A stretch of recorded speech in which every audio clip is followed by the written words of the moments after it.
Você está ouvindo o podcast da Igreja Cristã Evangélica do Jardim América, uma igreja centrada na palavra que vive para a glória de Deus, engrandece o Cristo crucificado e caminha pelo Espírito. Seja bem-vindo! Hoje nós iremos meditar neste salmo. Este salmo nos fala sobre o predador e o peregrino. Crianças, prestem atenção aqui agora. Então vamos lá. Hoje eu quero que vocês desenhem este desenho aqui. O leão, ele representa o predador da fé e suas maldades. O trono nos céus, está vendo aquele trono ali? Ele representa Deus e a sua sabedoria perfeita. E o peregrino, aquele rapaz ali, caminhando, ele nos representa em nossa caminhada rumo à terra prometida. Ok? Gravaram aí o desenho? Então vamos lá. Agora, meus irmãos, no Salmo de número 9, Davi olha para o passado por meio dos maravilhosos feitos de Deus e os coloca como a âncora da esperança e renovação da mente. Foi sobre isso que nós meditamos no último culto. Já no Salmo de número 10, ele encontra amparo e defesa na lembrança da onisciência do Deus que tudo vê. A onisciência significa que Deus possui conhecimento perfeito de si mesmo e daquilo que Ele criou. Então Deus conhece perfeitamente a Ele e também Ele conhece perfeitamente toda a criação. Esse Deus se opõe ao predador, que aqui é representado pelo leão, e no texto também, no nosso salmo, Davi representa o predador como essa fera, esse leão. Esse predador da fé será o nosso inimigo no dia de hoje. Ele saqueia a viva esperança do coração dos homens e enganosamente declara: Deus se esqueceu. Virou o rosto e nunca verá isto. Essa é a declaração destes homens, destes predadores da fé. Como se Deus não tivesse conhecimento de suas obras más, de suas obras malignas. Nesta fala, o predador da fé afirma que Deus não tem conhecimento dos pecados. Deus é um Deus que não conhece tudo. E isso torna-se para nós um convite para vivermos no pecado, como se Deus não soubesse de todas as coisas, ou como se Deus não existisse. Este é o convite do incrédulo. Essa luta contra a incredulidade não é nova. O ladrão da esperança e seus comparsas trabalham incansavelmente para roubar a nossa fé. Eles agem desta maneira. Primeiro, eles roubam a fé. Eles minam a fé. Eles falam contra a fé. Depois, eles semeiam a incredulidade. Podemos comparar esse tipo de ladrão a agricultores malvados que não estão satisfeitos em apenas arrancar a boa semente. No lugar das boas sementes arrancadas, eles plantam as pragas da dúvida. Então, eles não são pessoas, estes homens, este predador da fé, este leão do mal. Ele não é alguém que apenas planta incredulidade. Ele traz dúvida à nossa fé. Não. ele semeia como verdade a não existência de Deus. É assim que eles agem. E essas pragas têm a força de contaminar o coração dos peregrinos com amor egoísta e interesseiro. Se forem bem-sucedidas em sua contaminação, as pragas podem trazer um brotar no coração do crente, um fruto. E esse fruto é o fruto das emoções superficiais, que impedem que a fé crie raízes profundas em todas as áreas da nossa vida. Tais ervas daninhas do engano sufocam a boa notícia para tornar os crentes inconstantes, divididos entre a fé e a dúvida. Aqui está o motivo de andarmos tão ansiosos. A ansiedade é fruto de uma mente dividida entre a crença de que Deus tudo provê e a necessidade do amanhã. A ansiedade é isso, meus irmãos. Eu não creio que Deus pode suprir a demanda que está por vir, e por isso eu ando ansioso. A pergunta que este salmo responde é como o atributo da onisciência de Deus, da sabedoria perfeita que Deus possui de todas as coisas, podem ser, ou pode ser, uma âncora eficaz contra o predador da fé no dia da angústia. Como? Como saber que Deus é onisciente pode nos consolar no dia da angústia e nos proteger do predador da fé? É isso que vamos descobrir.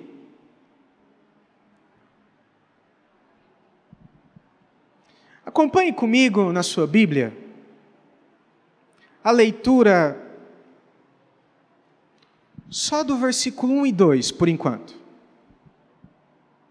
Davi diz assim: por que, Senhor, te conservas longe? Por que te escondes nas horas de angústia?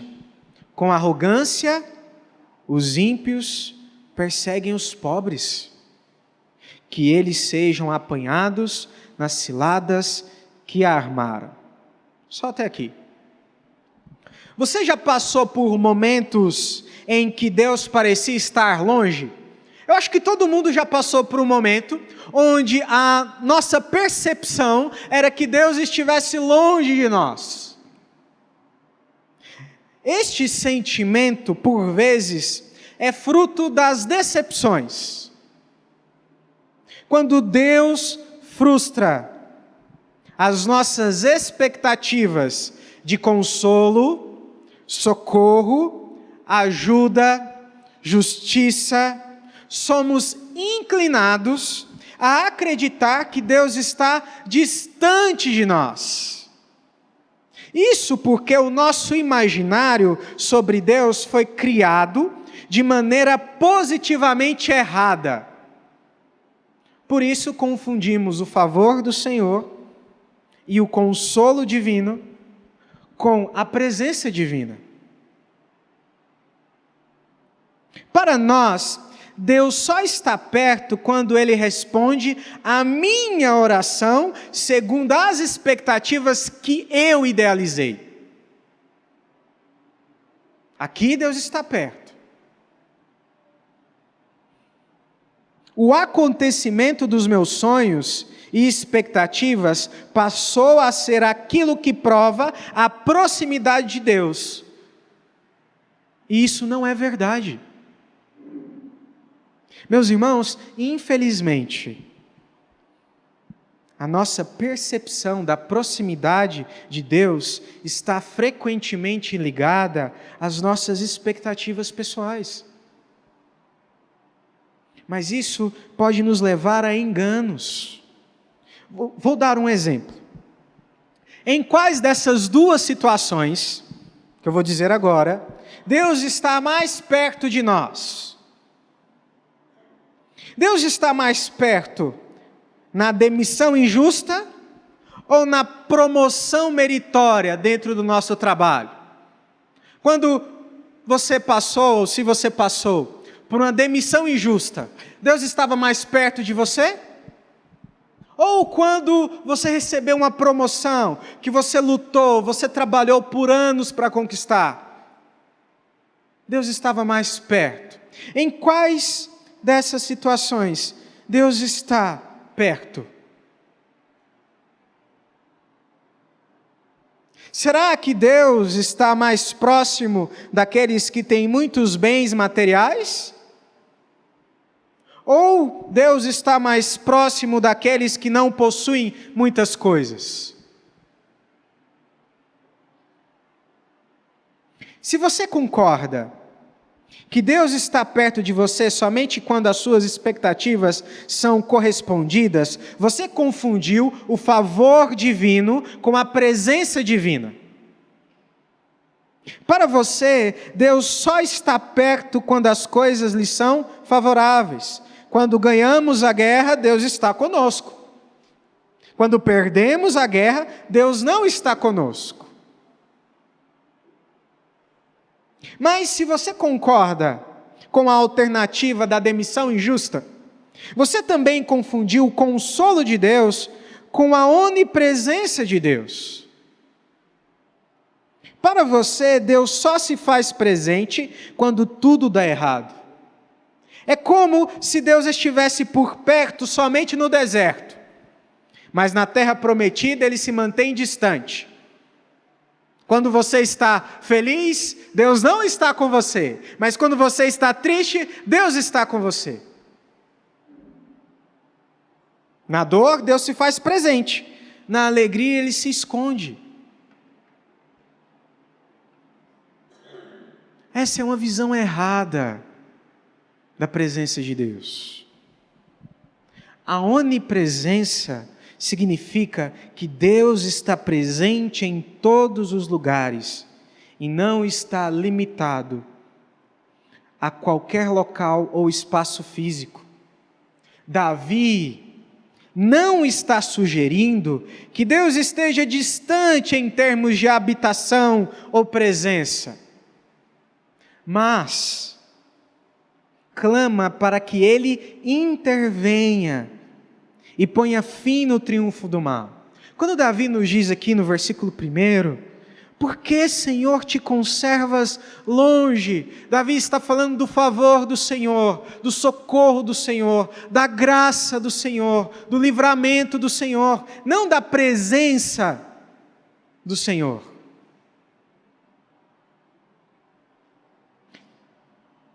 Davi clama para que Deus intervenha e ponha fim ao triunfo do mal, justamente por saber que Deus observa a maldade dos homens. Davi suplica por seu socorro, justamente por entender que Deus é onipresente e onisciente. Davi clama pelo socorro divino. A demora do favor divino, prestem atenção, a demora do favor divino não significa que Deus esteja distante de nós. Meus irmãos, se eu fosse você, eu guardava essa informação, as 7 chaves dentro do seu coração. Talvez na semana que vem você precisará dela. A demora do favor divino não significa que Deus esteja distante de nós. Precisamos aprender que a angústia não é sinônimo da ausência de Deus. Por quê? Terá momentos em que Deus nos livrará da angústia e terá momentos em que Deus nos fará passar pela angústia. Em momentos, Deus acalma a tempestade. Em outros momentos, Deus está conosco dentro da tempestade. É assim que funciona. E nem toda bênção que nós recebemos é da parte de Deus.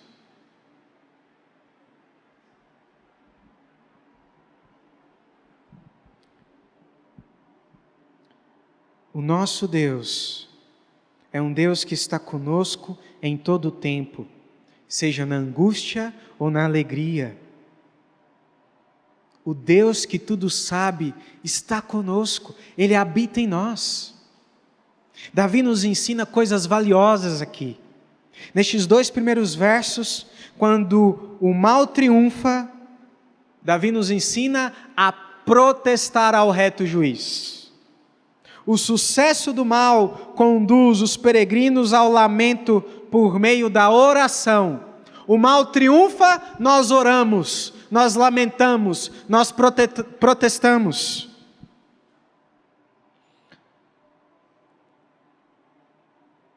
Toda situação difícil e o pedido por socorro que Davi vai desenvolver no restante do Salmo encontra sua base no versículo 2. Se você olhar para o versículo de número 2, todo o restante do Salmo tem seu fundamento aqui. Davi, a partir do versículo 3, vai descrever os arrogantes, e a partir do versículo 3 também, Davi mostrará a ação do Senhor, o pedido para que Ele intervenha. A prosperidade do mal, meus irmãos, é sinônimo da opressão dos pobres. Nós chamamos esta opressão hoje de injustiça social. Diante dessa situação, a igreja deve orar para que Deus estabeleça a justiça, ao mesmo tempo que cuida do necessitado. Então, de um lado, quando a injustiça social foi estabelecida no nosso meio, nós oramos ao reto juiz. Do outro lado, nós assistimos o necessitado em sua necessidade. Esse é o papel da igreja. E é isso que Davi nos mostrará através do versículo de número 3. Então acompanhe comigo a leitura do verso 3 ao verso de número 11. Diz assim: pois o perverso se gloria da sua própria cobiça. O avarento maldiz o Senhor e blasfema contra ele. Em sua soberba, o perverso não investiga. Tudo que ele pensa é que Deus não existe. São prósperos os caminhos dele em todo o tempo. Muito acima e longe dele estão os teus juízos. Quanto aos seus adversários, ele a todos trata com desprezo. Pois lá no seu íntimo diz: jamais serei abalado, de geração em geração, nenhum mal me sobrevirá. A sua boca está cheia de maldição, enganos e opressão. Debaixo da língua ele tem insulto e maldade. Põe-se de tocaia nas aldeias, trucida os inocentes nos lugares ocultos. Seus olhos espreitam o desamparado. Ele se põe em emboscada como o leão na sua caverna. Está de emboscada para enlaçar o pobre. Apanha-o e o arrasta com a sua rede. Abaixa-se, rasteja, nas suas garras caem os necessitados. Diz ele no seu íntimo: Deus se esqueceu, virou o rosto e nunca mais verá isto. Este salmo nos apresenta um tipo específico de incrédulo. Aquele que, além de não crer que Deus existe, é também perverso e injusto. Este homem aqui descrito, ele não é um ateu comum.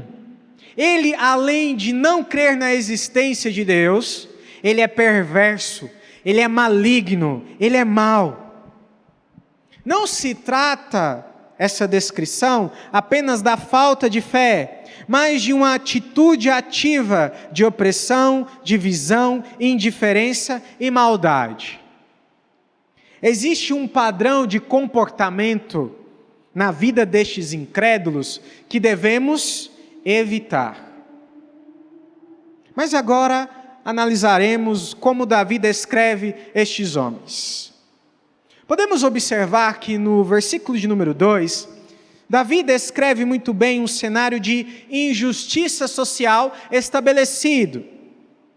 A incredulidade e o incrédulo são individualistas, egoístas e opressores. O resultado disso é a injustiça social. Veja que no versículo 3, o perverso tem a cobiça contra Deus e contra o próximo por motivo de sua alegria. Aquele que é filho da perversidade impõe a injustiça, oprime o necessitado e blasfema contra Deus. E são estes atos de impiedade que eles encontram a sua alegria. São nestes atos. Eles são alegres por fazer o mal.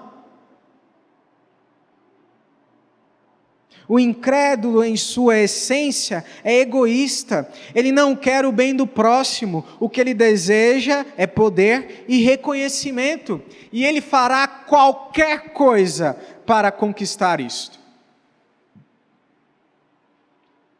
Não confiem, prestem atenção, não confiem cegamente nas teorias de alguém que está disposto a manipular a ciência para dizer que Deus não existe.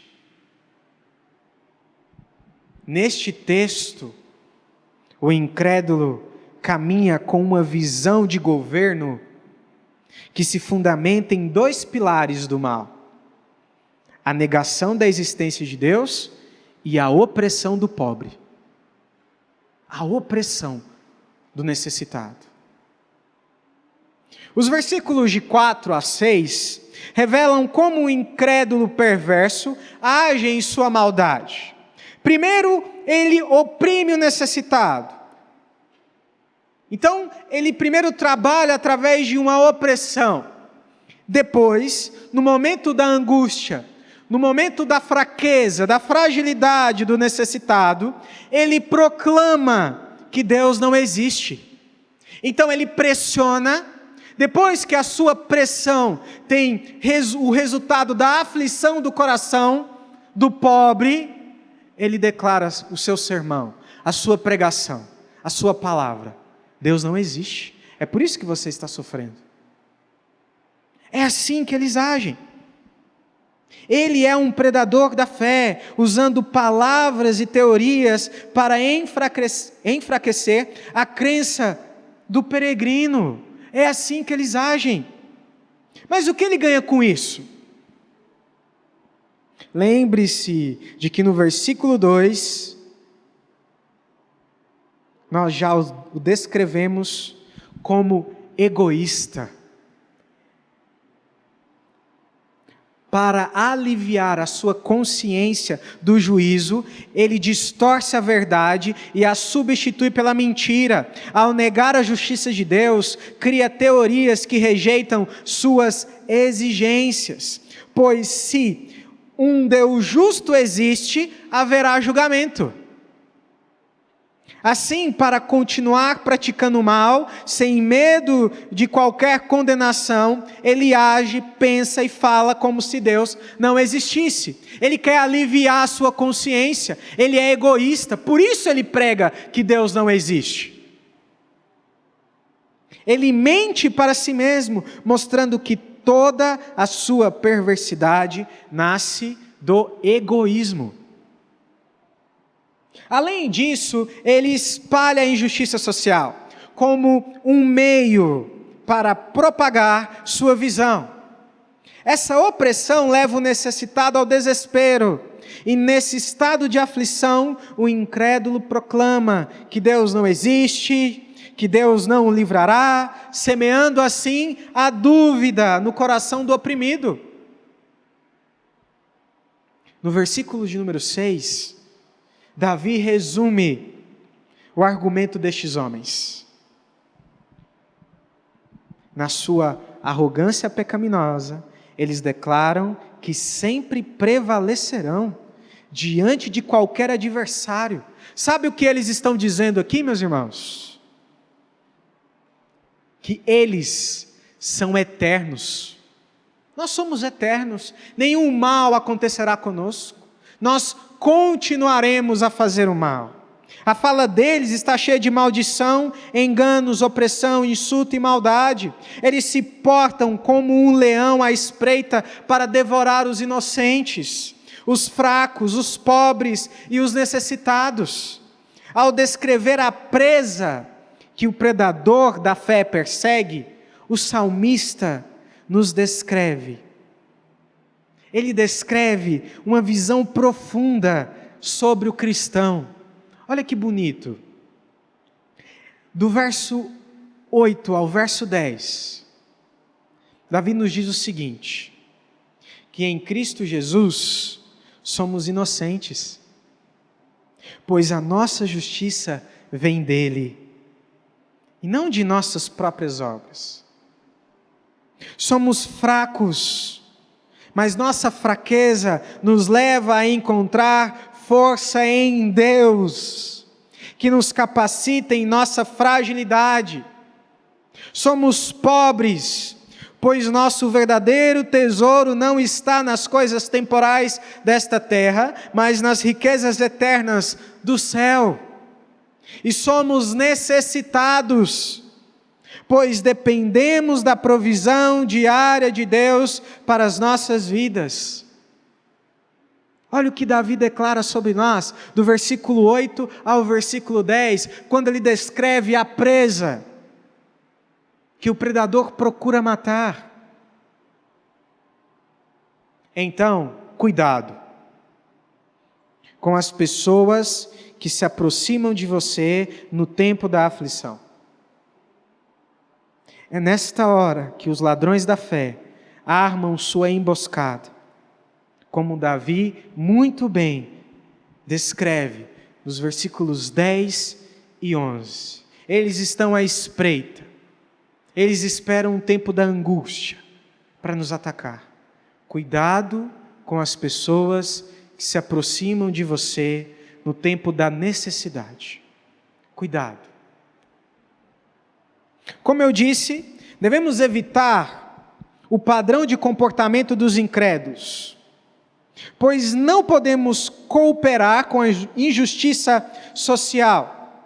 Para isso, devemos exercer a misericórdia social, administrando nossos recursos com sabedoria, baseados em 3 pilares essenciais que glorificam a Deus e socorrem o órfão e a viúva.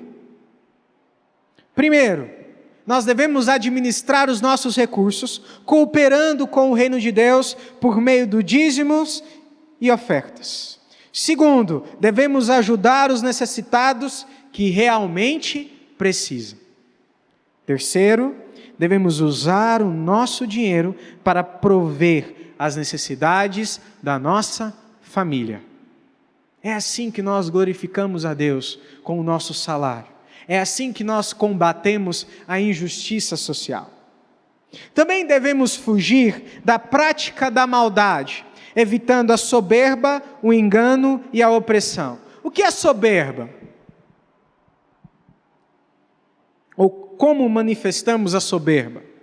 Manifestamos a soberba, meus irmãos, quando causamos divisões ou fazemos acepções de pessoas. Desprezar alguém é imitar o perverso. As nossas atitudes arrogantes são pecaminosamente condenadas por Deus. Segundo, quando mentimos para obter vantagem ou esconder nossos erros, agimos como os incrédulos. Agimos por meio do engano. É pecado.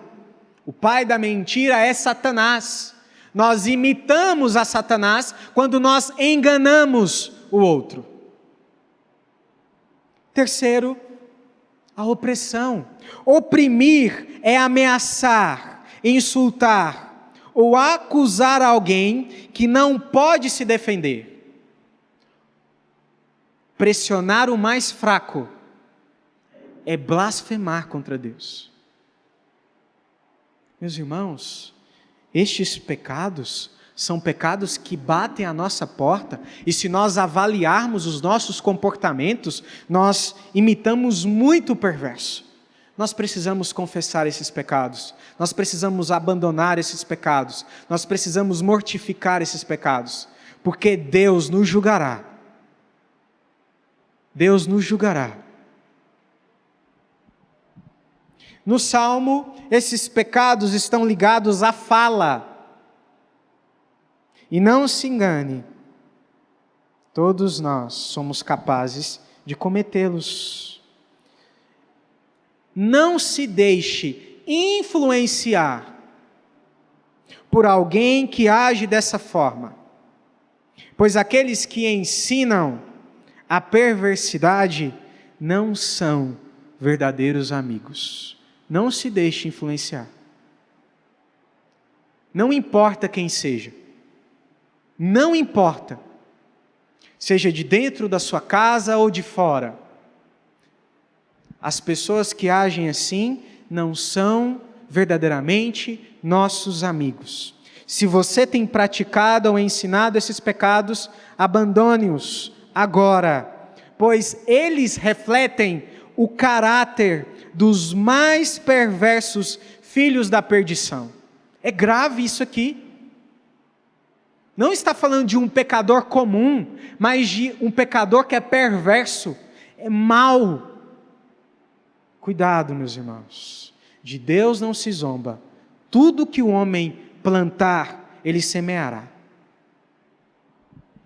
Agora, do versículo 12 a 18, Davi nos apresenta a onisciência, a sabedoria perfeita de Deus, como a esperança do peregrino. Acompanhe comigo a leitura. Versículo 12. Levanta-te, Senhor, ó Deus, ergue a tua mão, não te esqueça dos pobres, porque o ímpio despreza Deus, dizendo no seu íntimo que Deus não lhe pedirá contas.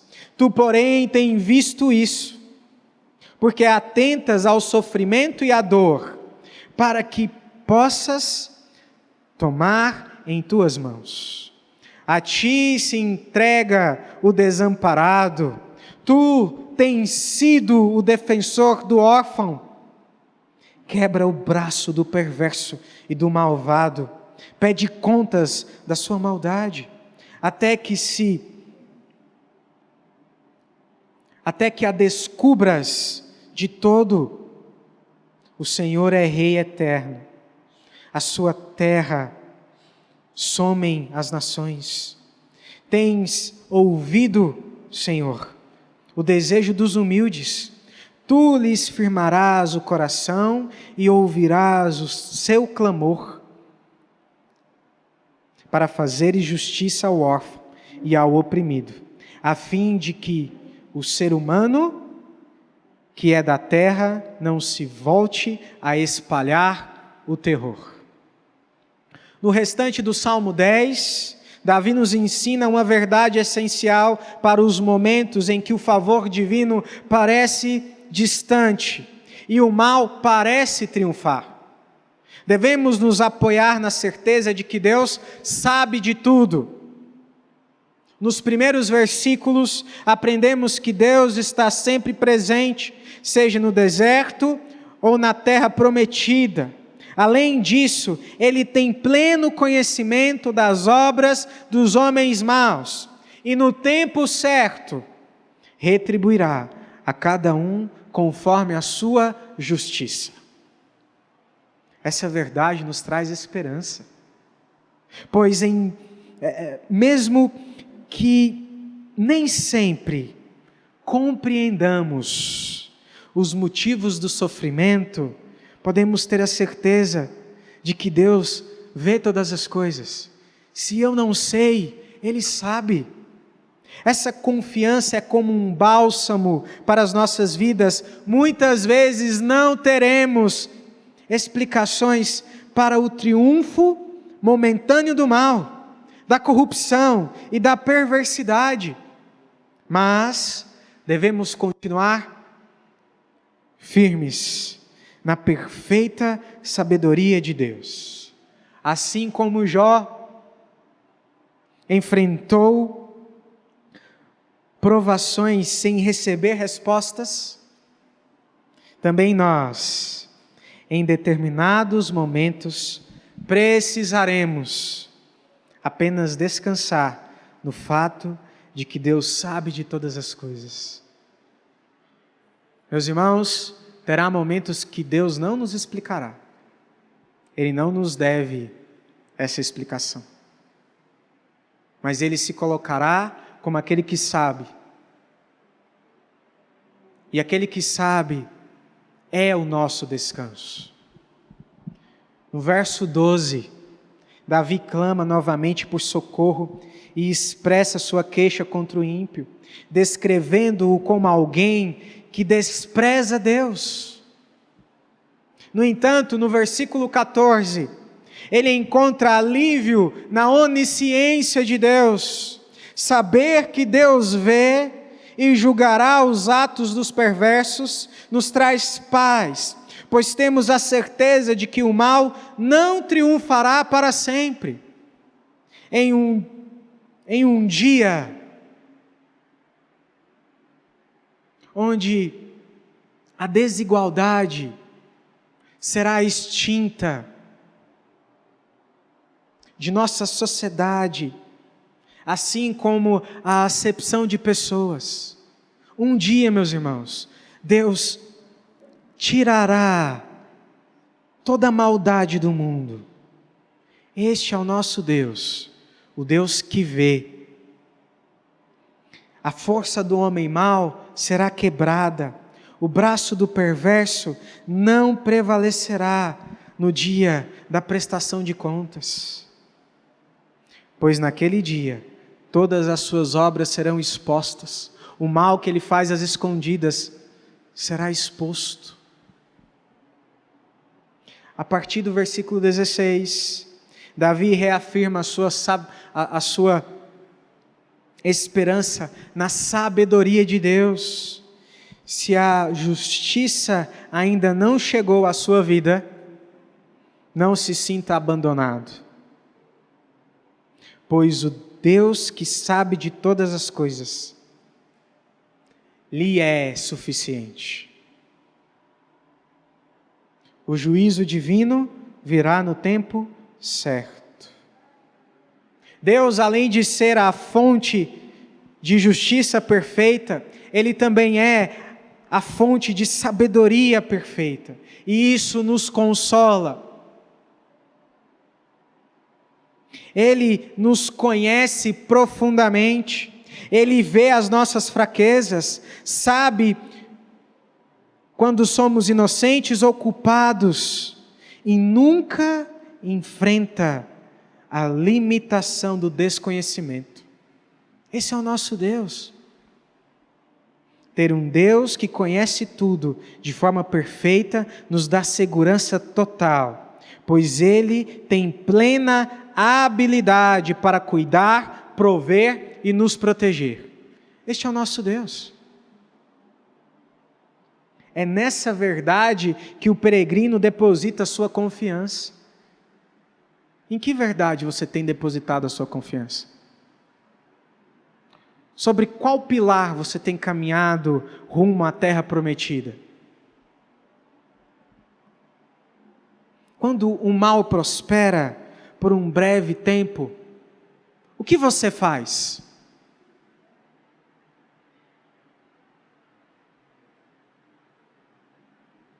Você se deixa influenciar? Ou você combate o mal com o bem? Quando a acepção de pessoas bate no nosso coração, o que você faz? Quando você é tentado a oprimir o mais fraco, Você se rende à tentação? Como você tem agido? Meus irmãos, Paulo nos diz algo maravilhoso. Ele nos diz o seguinte: você que denuncia o pecado do outro, pensa que não será julgado? Pensa que Deus olha para você e não julgará os seus atos pecaminosos? Você acha que não sofrerá as consequências do seu pecado? O Cristo que morreu na cruz, Ele retira em parte as consequências eternas dos nossos pecados. Mas as provisórias não.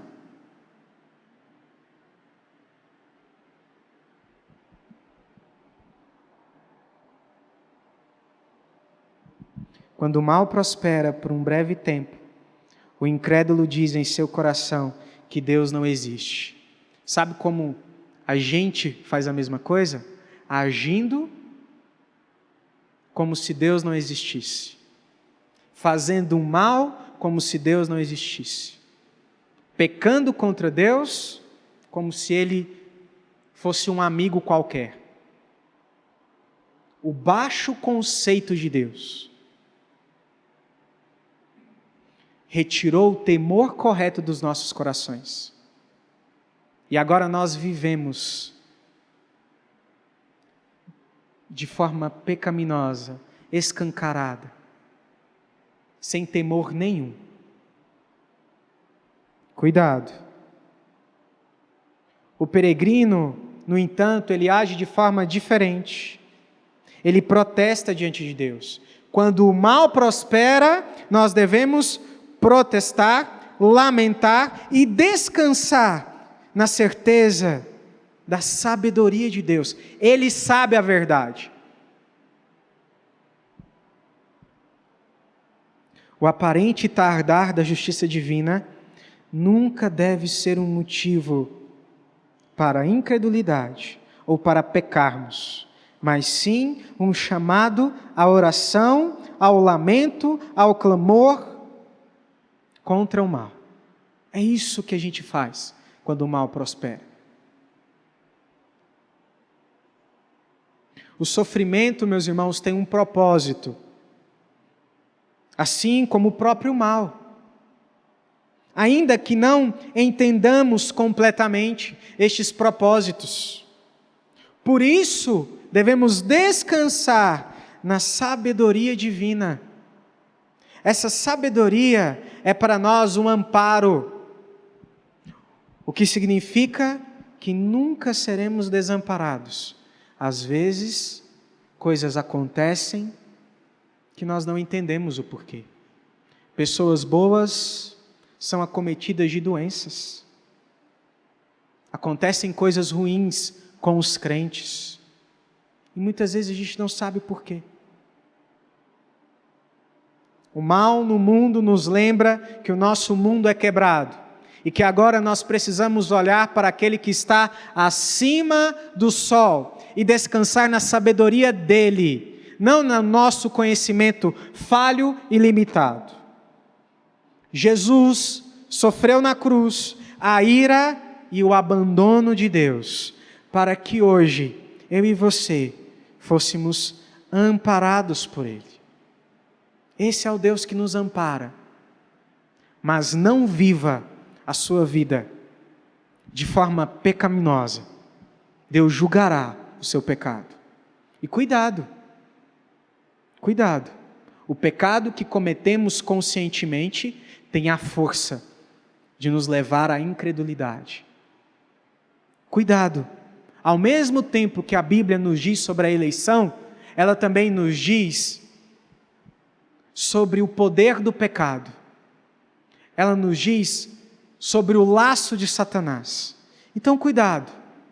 Nós somos eleitos, nós somos filhos de Deus, a cruz de Cristo prosperará.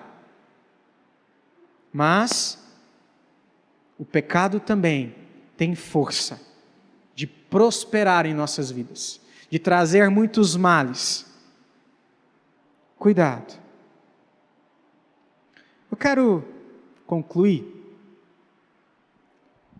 dizendo que a sabedoria de Deus nos assegura que o mal não prevalecerá para sempre e nos dá segurança em meio às incertezas da vida.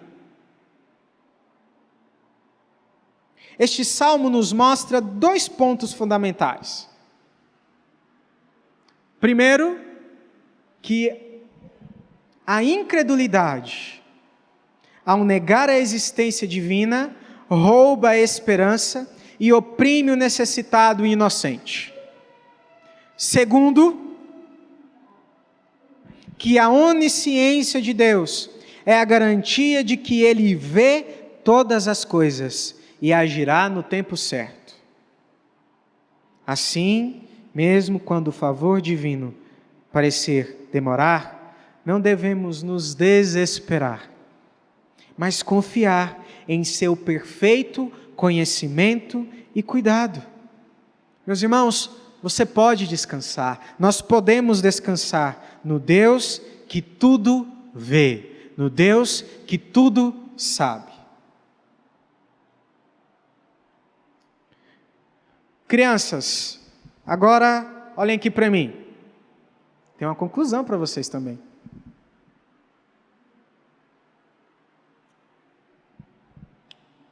Lembram do desenho que eu pedi para vocês fazerem?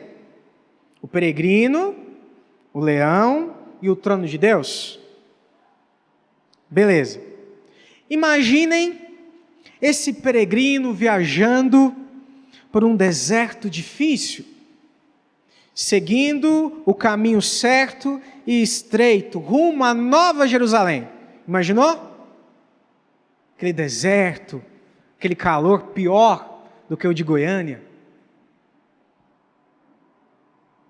De repente, um leão feroz, pensa num leão muito bravo, aparece, tentando assustá-lo, enganá-lo e desviá-lo do caminho. Este leão representa o incrédulo e os perigos que encontramos na vida. Mas o peregrino não está sozinho. Acima dele, lembra do trono vazio? Está Deus, que vê todas as coisas e faz com que tudo coopere para o seu bem. Mesmo quando enfrentamos dificuldades e injustiças, podemos confiar que Deus está no controle. Mesmo quando aquilo que você mais desejava, você não ganha. Deus está no controle. No tempo certo, Ele trará a verdade e a provisão. Lembra daquele amiguinho que mentiu, que inventou alguma coisa sobre você? No tempo certo, Deus trará a verdade. O mal, ele pode rugir como um leão. Mas quem confia em Deus, nunca estará sozinho e nunca será desamparado. Você não está sozinho, você está seguro, porque o nosso Deus nos protege, tá bom? Vamos orar mais uma vez? Senhor, nós te louvamos, pedimos ao Senhor que nos livre dos pecados que aqui foram expostos, que livre o nosso coração da perversidade, que não façamos acepção de pessoas. Senhor, não nos deixa oprimir o mais fraco. Não nos deixa, Senhor, cooperar com a injustiça social. Fortalece a nossa fé, enche o nosso coração do conhecimento da Tua sabedoria perfeita, para que ela seja um consolo sobre as nossas vidas. Assim nós oramos, em nome de Jesus. Amém.